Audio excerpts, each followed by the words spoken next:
Proklamasi kemerdekaan Indonesia tepatnya pada tanggal 17 Agustus 1945 bukanlah akhir dari perjuangan rakyat Indonesia. Sebab kenyataannya, walau sudah mendeklarasikan kemerdekaan tersebut, rakyat Indonesia harus masih tetap berjuang dalam mempertahankan kemerdekaan yang sudah diraih itu. Salah satu perjuangan dalam mempertahankan kemerdekaan itu adalah perjuangan rakyat Surabaya dalam melawan penjajah, atau dikenal sebagai Pertempuran Surabaya. Pertempuran ini adalah salah satu peristiwa besar dalam sejarah Indonesia dan menjadi bukti bahwa rakyat Indonesia melakukan perlawanan terhadap kolonialisme. Pertempuran ini adalah pertempuran yang paling menegangkan yang menunjukkan semangat patriotisme tinggi masyarakat Surabaya untuk membela bangsa tercinta. Lalu, bagaimana kisah perjuangan rakyat Surabaya ini? Mari kita bahas.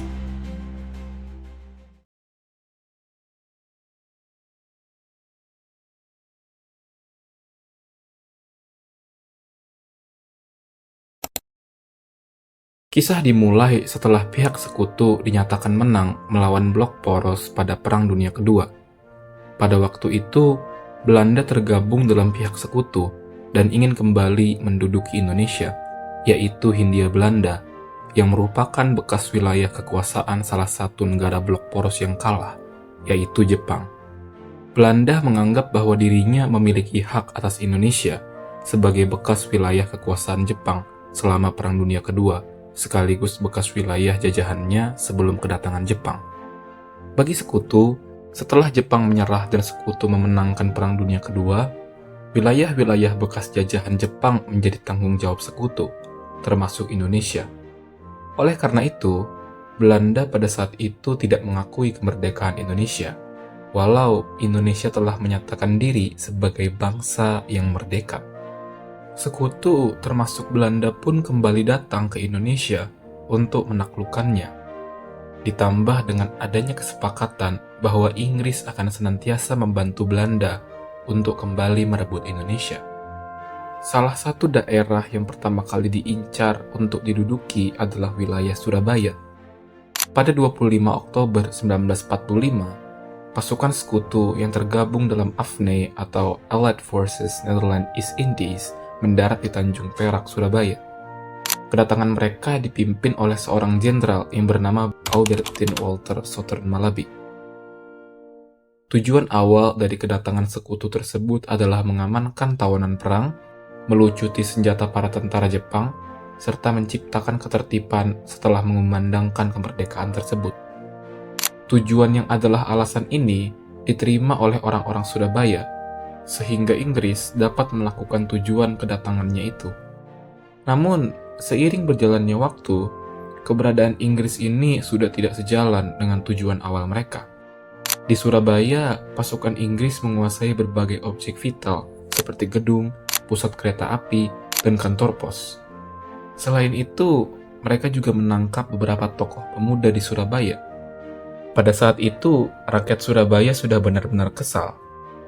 Situasi memanas ketika sekelompok orang Belanda yang dipimpin oleh Mr. W.V. Blockman mengibarkan bendera negara Belanda yang berwarna merah, putih, dan biru tanpa adanya persetujuan dari pemerintah Republik Indonesia di kota Surabaya.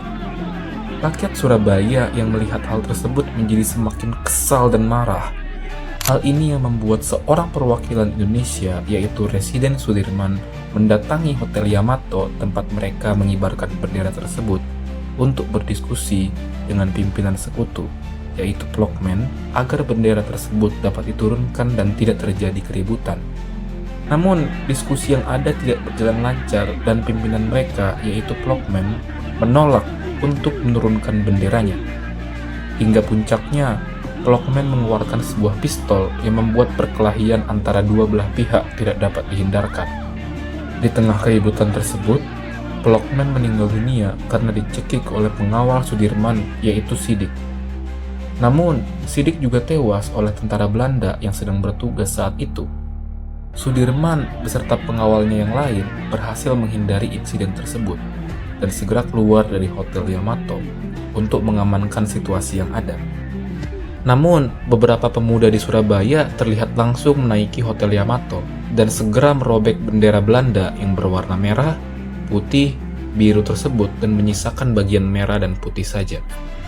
Kejadian di hotel itu membuat ketegangan di antara kedua belah pihak semakin menjadi-jadi. Pada pertempuran itu, Jenderal Malabi tewas dan digantikan oleh Jenderal Robert Mansergh. Kemudian, Jenderal Robert Mansergh mengeluarkan sebuah ultimatum yang ditujukan kepada masyarakat Surabaya pada tanggal 9 November 1945.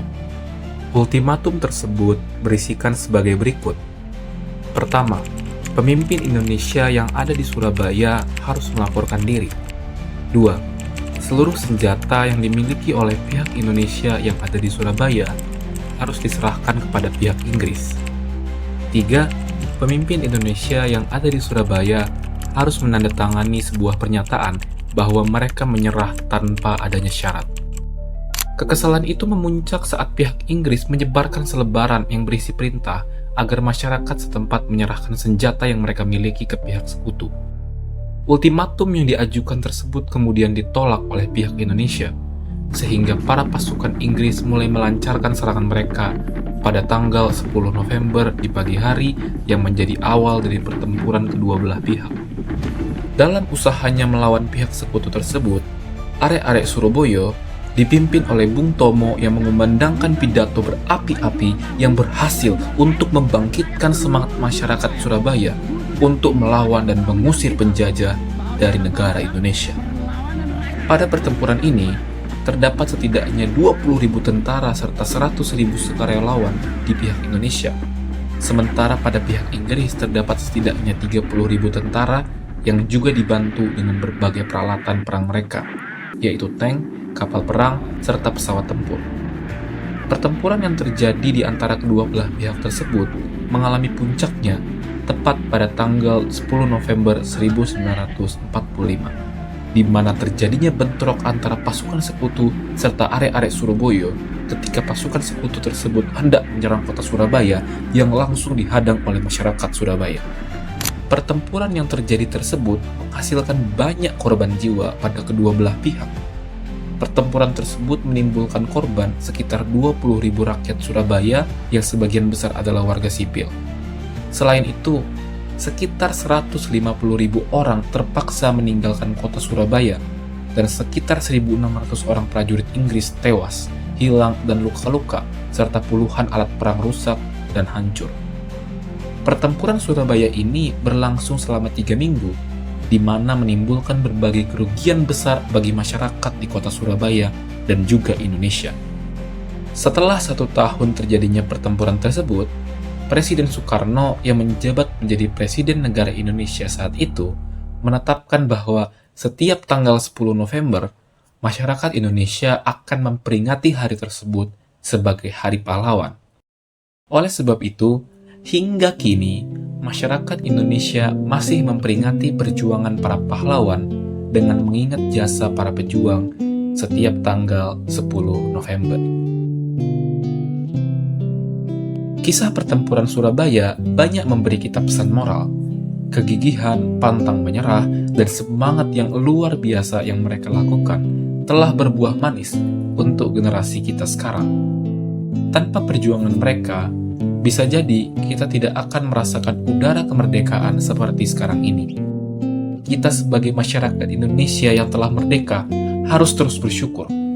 Sebab kenyataannya, di masa lampau, ada orang-orang yang rela mengorbankan harta, tahta, dan bahkan nyawanya hanya untuk mempertahankan kemerdekaan.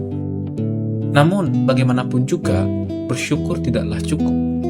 Kita sekarang pun harus terus mempertahankan kemerdekaan, melanjutkan perjuangan mereka itu sampai akhir hayat kita. Sekarang, kita tidak perlu lagi berjuang secara fisik menggunakan senjata. Namun, nilai-nilai yang diimani oleh para pahlawan itu harus senantiasa kita pegang. Dengan itulah, kelak bangsa kita akan menjadi bangsa yang maju, dan perjuangan yang dilakukan oleh pahlawan-pahlawan kita di masa lalu sama sekali tidak sia-sia. Terima kasih.